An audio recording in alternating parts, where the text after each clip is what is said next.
evening and welcome to Capital TV News. I'm Yana Mushe, and these are the stories making headlines. The Independent and Electoral Boundaries Commission has proposed an amendment of an election act that would require MPs to be degree holders in their next election. Appearing before the National Assembly Legal Affairs Committee, IEBC Chairman Issack Hassan said all elective posts, including MCAs, will be required to hold a degree by 2022. The IEBC is further proposing that by-election should be done 6 months before general election. President Uhuru Kenyatta has defended the sugar importation deal the Kenyan government has entered with Uganda. He says Kenya is better off building its neighbors than importing from countries outside the continent. President Kenyatta has admonished former Premier Raila Odinga for criticizing the deal after the fact, saying he would instead be offering proactive advice on how the Kenyan sugar industry can be revived. Also speaking at the closing ceremony of the East African Regional Pan-African Congress at the Kenyatta International Convention Center, Raila has defended his position, saying the importation of sugar from Uganda would be detrimental to Kenya's own sugar manufacturers. The Kenyan Union of Sugar Plantation Workers has also expressed concern over the deal, arguing it could be abused by unsurplus sugar traders who would import cheap sugar from outside the continent and bring it into the country through Uganda, making the high-priced sugar manufacturer in Kenya uncompetitive. And I say this to my brother, and he is my brother, by the way, the leader of the opposition, Bwana Raila Odinga here. And let us work together.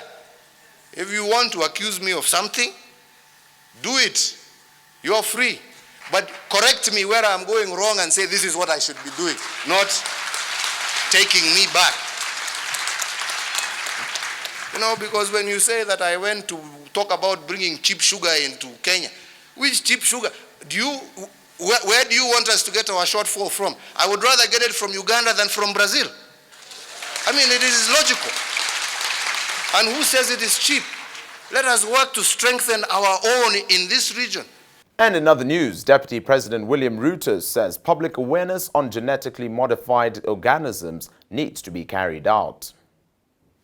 Ruto says the National Biosafety Authority was created to safeguard against human GMOs, and the public should therefore not shun all GMOs.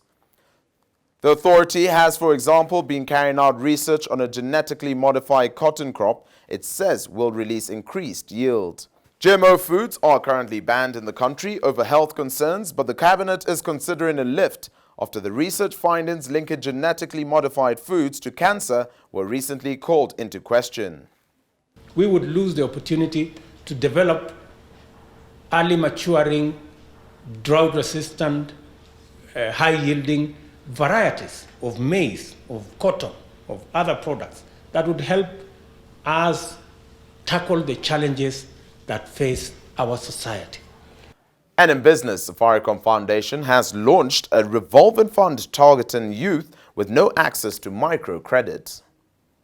The fund will be managed by two non-governmental organizations, Junior Achievement Kenya and Hand in Hand East Africa, who will grow it into a revolving fund. They will train beneficiaries on entrepreneurship and business literacy, group dynamics, governance, and savings, after which the recipients will be eligible for microloans.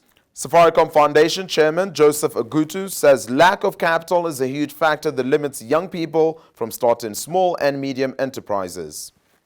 And finally, in sports, Harambee Stars head coach Bobby Williamson has recalled 17 foreign-based players to his squad for the second 2017 AFCON qualifier against Zambia on the 6th of September in Nairobi. Skipper and Southampton FC midfielder Victor Wanyama leads the contingent that includes returning record scorer Dennis Oliech and his older brother McDonald Mariga. Azam FC striker Alan Wanga, who is mourning the demise of his mother, and Norway-based keeper Arnold Origi are the seasoned players in the squad released before the 15 days requirement to secure their release from their clubs. And that's your Capital TV online news. For more on these and other stories, subscribe to our YouTube channel at Capital FM Kenya. I've been your host, Miano Mushe.